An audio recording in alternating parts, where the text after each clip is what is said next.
You are listening to the Makers Church podcast.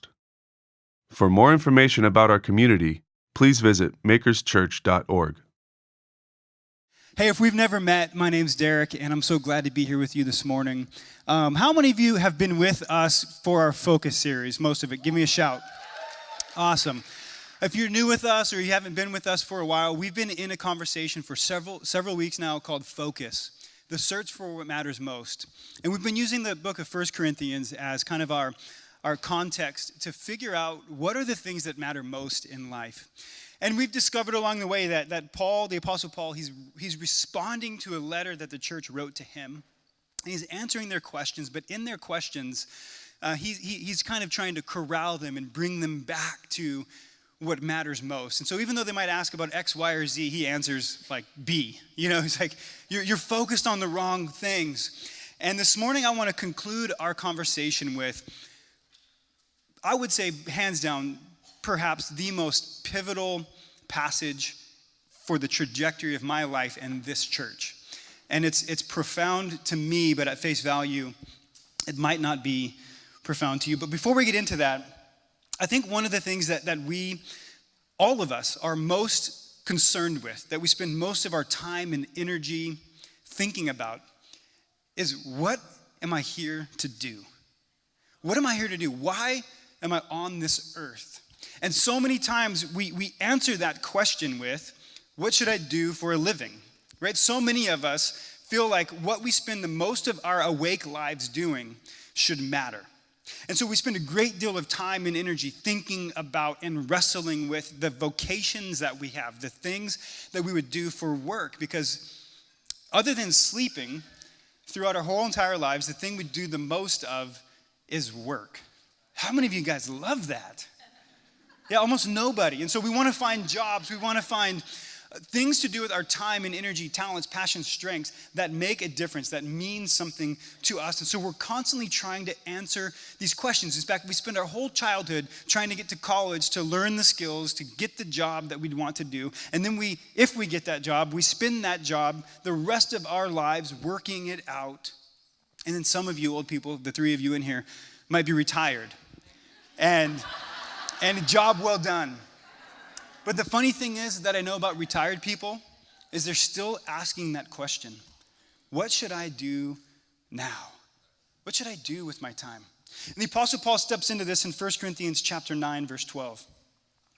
He says, if you support others who preach to you, shouldn't we have an even greater right to be supported? Yet we have never used this right. We would rather put up with anything than put an obstacle in the way of the good news about Christ. Don't you know that those who work in the temple get their meals from the food brought to the temple offerings? And those who serve at the altar get a share of the sacrificial offerings. In the same way, the Lord gave orders that those who preach the good news should be supported by those who benefit from it. Yet I have never used any of these rights. And I'm not writing to suggest that I would like to start now. In fact, I would rather die than lose my distinction of preaching without charge. For preaching the good news is not something I can boast about. I am compelled by God to do it. How terrible for me if I didn't do it. If I were doing this of my own free will, then I would deserve payment. But God has chosen me and given me this sacred trust, and I have no choice. What then is my pay? It is the satisfaction I get from preaching the good news without expense to anyone, never demanding my rights as a preacher. The Apostle Paul is crazy. I love this man. He sets out on a journey to literally start the church, is responsible for starting most of the first century churches in all of the land. But the dude never quit his day job. We know this about him. We know that Paul was a tent maker, that's what he did for a living, that he made tents with his own hands. And we know this not just because of this passage, but several other places along the way, where he says in Acts 18:3, he says, Paul lived and worked with them, for they were tent makers just as he was. And in Acts 20:34, he says this. He says, let me find it. In Acts 20:34, he says, "You yourselves know that these hands of mine have always supplied my own needs and the needs of my companions. In everything I did, I showed you that by this kind of hard work, we must help the weak, remembering the words the Lord Jesus himself said, 'It is more blessed to give than receive.'" And earlier on in 1 Corinthians chapter 4, verse 12, he says, "We worked wearily with our own hands to earn a living." Now, I came across this when I was in college studying to be a full-time pastor, to be a minister of the gospel. See, my story is that I had my life changed by Jesus in high school, and I felt like I needed to give my life back to Jesus. And I felt like the only way that I could do that was to go into the ministry, to become a pastor.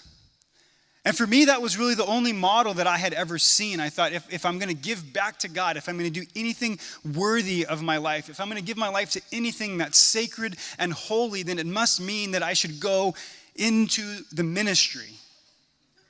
In fact, when I was a kid, it was very common in the church world to go to camps and to ask people if God was speaking to them to respond to the call to full-time ministry. And this was a paradigm. This was a dichotomy that was constant in my life. And so I thought, if I was going to give my life to anything worthwhile, I must become a pastor. And so I went to school to become a pastor. And about 20 minutes into my first pastor class, I decided, no way in the world can I do this. At the time, I was trying to be a youth pastor. And if you know kids, forget it. And then something really unique happened. I could not afford the school that I was at. And I had to find a way to pay for school, to stay in college. And so I was trying to think of all these crazy things I could do to make a bunch of money. And I was going to go to Alaska and be a fisherman, or go to the Gulf and work on an oil rig. But lucky me, I randomly discovered that I could make some pretty good money over the summer by hiking around in the mountains and getting paid for it. I didn't even know what I was signing up for, but through a divine intersection, through a crazy series of events, I ended up on a hotshot fire crew, working in the wildland, fighting fires in the summer. And it was the coolest job I had ever had in my whole life. And I remember coming back to school that fall semester of my sophomore year, deeply torn and distraught over two different callings I felt pulled into. And I felt so called and compelled to pursue the fire department for some strange reason.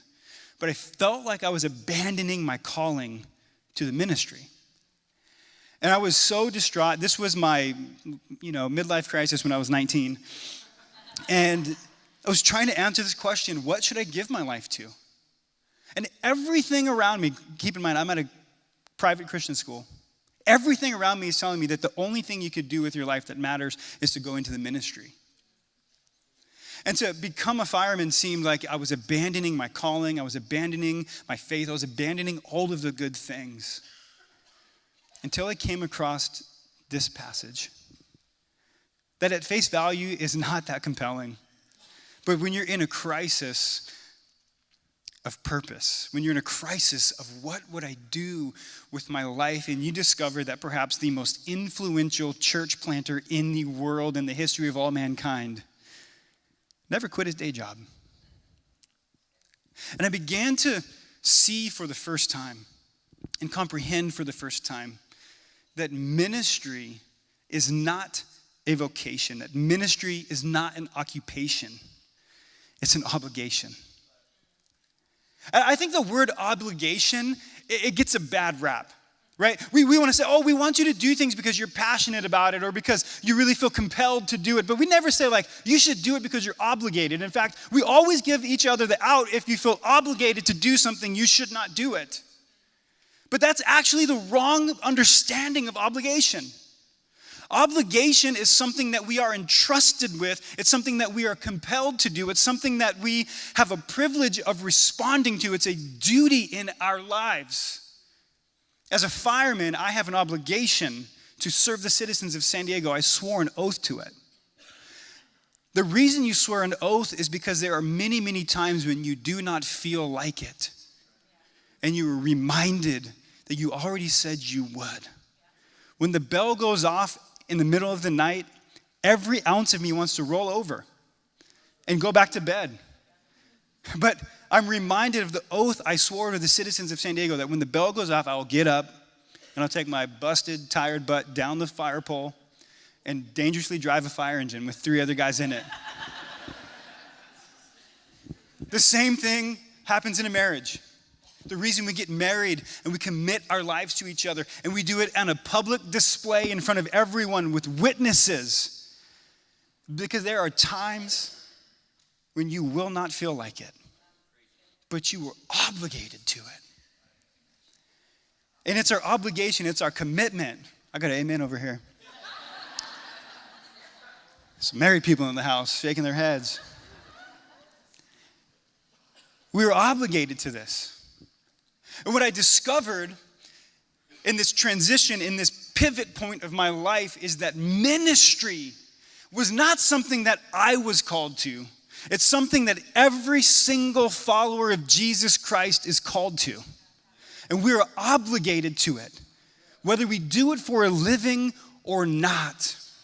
And for the first time, I got permission to not have to do it for a living and pursue both callings and both passions and both vocations, because I knew that it's exactly what God was calling me to. No, don't get me wrong. I got it wrong for a little while. I took this and interpreted this incorrectly. I've done that a few times in my life. But actually at the time, I was hell-bent on this idea that paid vocational ministry was wrong, that you should just always do it for free. The Apostle Paul did it. He had the right. He gave up the right. I believed that until I started pastoring a church. And now I know full well that it is a calling for some people to do full-time paid vocational ministry. And so I want to be on the record this morning and say that I fully believe, trust, and support in full-time paid vocational ministers. I do not want to detract from that statement this morning.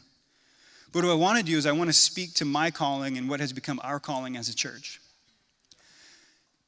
I was in an advisory team meeting yesterday. I had a different message planned this morning. It was really good. And so if this one sucks, just hope for the one I was going to give. It was on 1 Corinthians 12 and 13, all about gifts and passions and all this stuff that God's called us to. And overall, the most important thing to focus on that he says in 13 is love, right? So that was the message. He says, all of these good things are a resounding gong if they have not but love. It was a great one. But I'm sitting in an advisory team meeting yesterday with people far smarter than me. And that's the reason for that team, is to just get smarter people in the room who are not so close to what we're doing together as a church. They're a bit distant from it, and they can see it with a fresh lens and new eyes, and they can look at what God is doing here, and they can give some perspective into what we're doing. And it was an incredible time together, and there was nothing that it was more joyful than to report back to them the amazing work that God is doing in and through each and every one of you.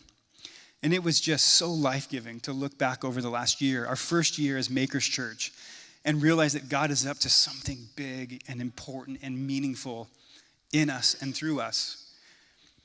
And we got to talking about this thing, and one of these guys in the room who's super duper smart was like, so this whole thing about you guys, the one thing that makes you distinct as a church, this whole idea that you are co-vocational, do you ever talk about that? And I was like, I don't know. I feel like everyone knows. And another guy in the room was like, dude, I've been like around for all your sermons. You don't talk about it. And so this morning I thought we'd talk about it, because I think perhaps this is one of the things that matters most, not only about who we are as a church, but who you are as a person. And so I decided to throw the other message out, which is awesome, and put this one together this morning, because I think it's important for us to talk about that. One of the things that we're committed to is being faithful to what God has called us to, not what he's called other people to stay in our lane, to respond to what God is calling us to. And this is one of those things that is unique and distinct about who we are as Makers Church, that we have a whole staff who is co-vocational, who does not make a living off of church work. We all have jobs in other arenas. And people ask me all the time, people who work in the church space say, oh, this is just temporary, right? Like, you're just going to do this until you can, like, grow big enough to where you can finally support everybody financially. And my answer to them is always no. And they think I'm the most idiotic person on earth. And I get people who are truly concerned about us. They're like concerned about our well-being. They're concerned about lack of sleep and lack of wisdom and knowledge and common sense. And they're very concerned, but it's one of these things that I know without a shadow of a doubt God has called me to. And in a weird way, it's attracted a whole staff of people who feel the same way. And it's attracted a church body who feels the same way. And so I want to unpack that a little bit. What does it mean for us to understand that God has called each and every one of us? He has called and commissioned every follower of Jesus to ministry. One of the most important things I think that we can do is to destroy this sacred and secular divide. This is what's happened over time in the American church, at least. We have distinguished and separated things that are secular and things that are sacred. And we have looked at certain professions like being a pastor or clergy as being sacred, and maybe being a fireman or a teacher or a web developer or a whatever you do, Jess. Digital marketing framework, project manager. And call those things secular. Call those things unsacred. Call those things just When in fact, if we approach the things that we're doing with our time, energy, talent, strength, resources, with purpose and with intention, everything we do can be sacred. And the reality is if we approach those sacred things with the wrong intentions and with the wrong purpose and with the wrong motives, then they no longer become sacred. My son the other day, we're driving up the street. We're going to go to the cliffs just to enjoy San Diego. And we passed a church on the corner. And he said, Dad, why can't we meet in a real church? And he's 6. And he's never set foot in a real church his entire life. And I thought, what an interesting question. And that this dichotomy, that this binary, right, this sacred and secular thing has even infiltrated my 6-year-old son who works, or who lives with a dad who works full-time for a living and has a bivocational church and yada, yada, yada. Like, how does he get this? And I got to tell him the whole thing that I thought was cliche, but unique, that son, the church isn't a building, it's a people. The church is not a place, it's a movement, it's a, tell him all the cool stuff. And he's like, cool, Dad, a church building would be awesome. And I think it's interesting for us to know that ministry is not what happens here on a Sunday. Ministry is not what happens in your community group or when there are like spiritual language, when people have their eyes closed and their hands up. That ministry is what God has called each and every one of us to in every arena that we move into. And if we aren't on purpose with it, we will miss it and it will simply become mundane and ordinary and secular. But if we show up knowing that God has called each of us to himself, that we are now his children and now we are his hands and feet and his ambassadors, his vessel, his conduit, then every context that we enter into becomes our mission field. Every context that we enter into becomes the sacred space that we get to bring heaven to earth into. But how do we do that?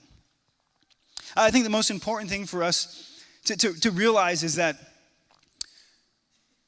we can be so easily unsatisfied with where we're at. I think one of the reasons why what we are doing feels mundane or secular is because we feel like we're still waiting for that thing, waiting for that promise, waiting for that right job. And we tell ourselves, when I get to this point, maybe I'll engage it. When I get to that thing, maybe I'll be more happy, so it'll be easier. And I know where everyone's at. You went to college, you went to you did a training, you were headed somewhere, and you're not doing that thing anymore. Or you never did it. You got a communications degree, stupid. And now you work at Starbucks. And you feel like when I use my communications degree is when heaven and earth will collide. And I'll be about the kingdom work. I'll do the ministry, God, just bring it my way. But what we realize is that all of this only matters because people matter. And what I want you to notice is that every environment that you're in, there are people. Even if you're on the other end of a phone call taking, you are sitting next to a sea of people in cubicles who are call taking. There are people all around us, and this is what God has called us to do, to serve them faithfully, to be a light, to do good work. And so it doesn't matter if you get to where you want to get, it matters where you're at. And instead of trying to change what you are doing, trying to get into a new environment, what if you actually allow God to change you and you to change the environment that you're in? What if you could actually bring fun to a crappy job? What if you could bring hope to a hopeless job? What if you could bring a sense of intensity and purpose to a job that seems meaningless? We keep looking for the right opportunities, but each and every one of us is in a space that we should engage. Each and every one of us is in a place that we should inhabit. We all have spheres of influence. We all have spheres that we find ourselves in. We need to show up and inhabit that space with purpose and with mission. And here's a thing that dawned on me along the way. I call it an occupation revelation. You are not defined by what you do. You are not what you do for a living. Even though what you do for a living is what you'll spend most time, your wake time as a human being doing, don't let that bog you down. You are not defined by that, good or bad. If you're in a job that you do not love, you aren't defined by that. If you think you've really arrived, maybe you're the CEO or the boss or the whatever, it's really not that impressive. You aren't defined by what you do. And the reality is that God is not looking for us to get to the place where we feel qualified to be about ministry, to be qualified to be about doing the right thing or making a sacred space in a secular environment. God isn't waiting for the qualified. He's looking for the available. He's looking for us to go, God, send me. Use me. And we can do that in every space that we get into. Don't miss the supernatural while you're looking for the spectacular. We keep looking for the things to wow us and woo us. All the while, God is doing supernatural things in the midst of those around you and even in your own self. How can we sense those things and see those things and step into that? I think there's a couple reasons why the Apostle Paul took this approach. I think it's the same reasons that we should engage the space that we're in. This is less about you guys having a comprehension and understanding about why I decided to be a fireman and a pastor, or why we have a staff that's co-vocational. This is all about you understanding that even though you're a teacher, or even though you're a mother, or even though you're a lawyer, that you too are a minister.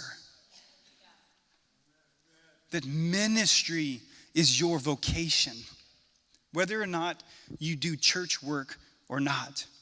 One of the reasons that Paul wanted to stay engaged as a tent maker, to stay engaged in that space, was for credibility. He says so. He says, we would rather put up with anything than put an obstacle in the way of good news about Christ.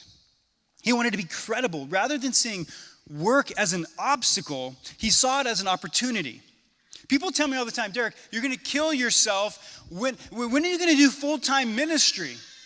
What they mean by that is, when are you going to be a full-time pastor?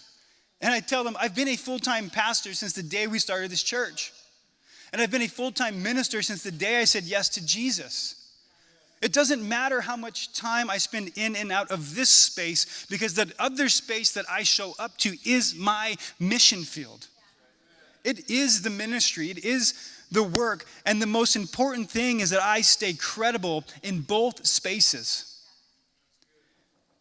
How do we stay credible? You know, I don't know if you know many people who distrust the church, but I know a lot of them.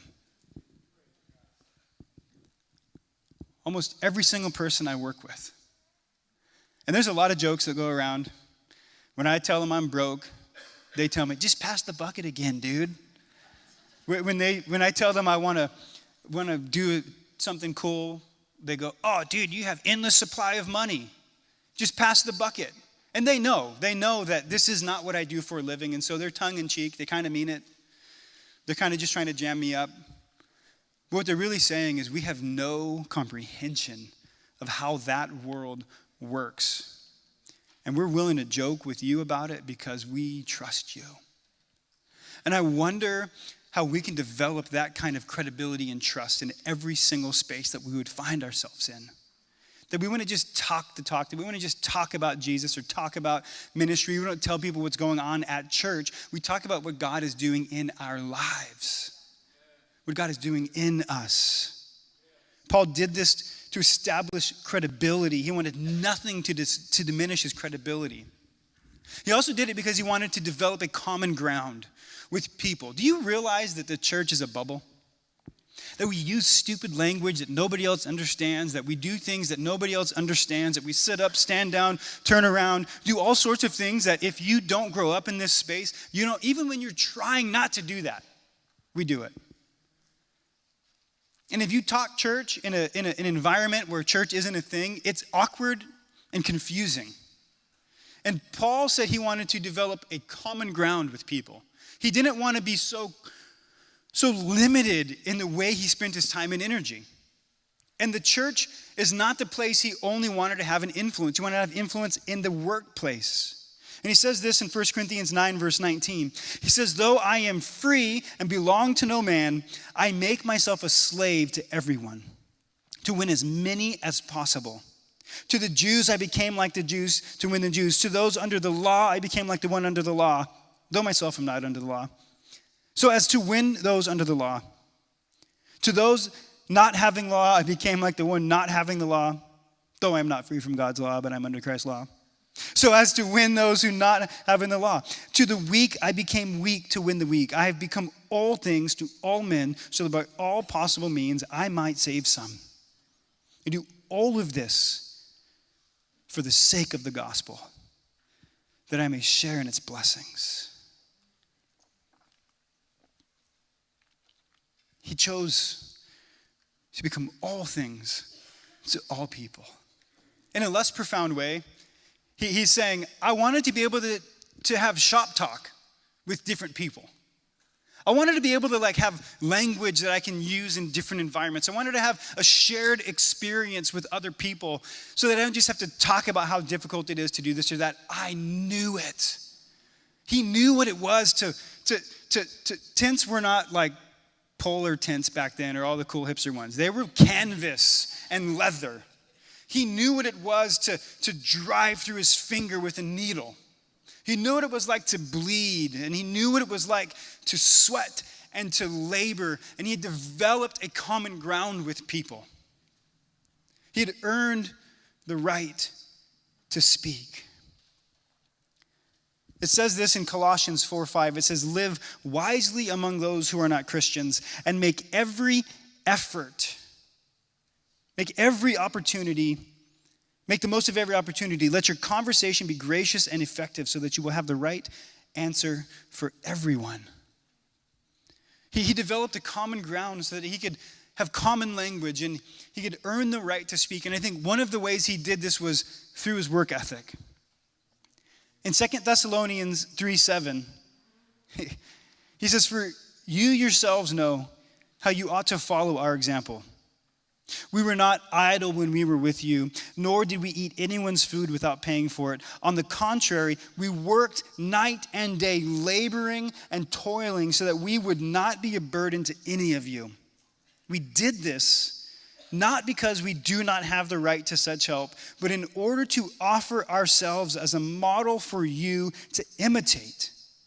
For even when we were with you, we gave you this rule: the one who is unwilling to work shall not eat. I love that Paul has the ability to go, do what I do. Imitate me. How many of us have the ability to say that in our workplaces? You don't know what to do, just do what I do. Follow me. I always do the right thing. I know my job. I excel at it. I exceed the expectations of my boss. How many of us have a work ethic that's inspiring to other people? Not to earn their favor, not to receive accolades, but to be an example. To say, follow me, imitate me. And I believe that it was Paul's desire for credibility and for establishing a common ground. He needed to earn the right to speak, and he did all of that through a work ethic that was worthy of following. I love how the scriptures say, do everything as if you're doing it unto the Lord. Do everything as if you're doing it unto the Lord. How many of us do that? Man, I'm preaching a sermon on it and I forget all the time. When we show up to the thing that we spend most of our time and our entire lives doing, are we actually showing up? Are we inhabiting that space? Are we influencing that sphere? Are we doing it all with a purpose? I love how Paul knows exactly why he's doing it. He says this: I do all of this for the sake of the gospel. He knew what it was to be a minister.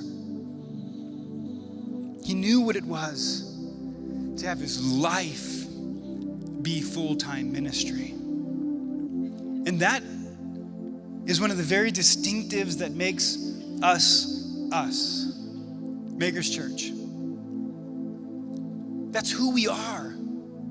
We are people who know this, and we take it to heart. And we show up not to church, but we leave this place and we are the church in every sphere and environment and context that we find ourselves in. That's who we are. We're a church who understands that ministry is our calling. It is our vocation. Whether you are on this staff or not, you are on the team. You are the vessel. You are the one that God has called each and every single one of us to something. We've spent most of our lives trying to answer the question, what is that? This is it. It's all for the sake of the gospel. What is the gospel? The gospel is the good news that even though we might not be where we want to be, we aren't where we should be. Even though we might not have arrived into the place that we think we deserve, we have not been given what we truly deserve. See, the scriptures say that while we were sinners, while we were separated from God, that Jesus came to earth, that God lowered himself into humankind, into human form, to both bear and witness and experience, to develop a common ground with us. God made himself credible by walking with us, enduring what we have endured, so that we might be able to be renewed and in connection with God again. And what the scriptures say, what the gospel says is that Jesus came, experienced life, all that we have endured, and took what we deserved to the cross. He took our death and our punishment. He took what we deserved and he took it to the cross, and he died on our behalf. He paid the price for us, and then he raised again from the dead, and he conquered death so that you and I would know what life abundant looks like. And that we can start that now. The biggest misconception is that we can only experience heaven when we die. The biggest misconception is that we can only experience the goodness of all the renewing that God is doing when we get to heaven. But the gospel is that heaven is here in us when we say yes to Jesus. And when we have heaven in us, we take heaven out there to every space that we could find ourselves in. To make on earth as it is in heaven. That is our mandate. Will we respond? Will we show up and engage and be the church in every space we find ourselves in? I believe we're doing it. And I believe that we can continue to grow in that arena. So may we, as makers, know that ministry is our calling and that we are acceptable and desired by God to be used by him. May we go and be used. Let's pray. You are listening to the Makers Church podcast. For more information about our community, please visit makerschurch.org.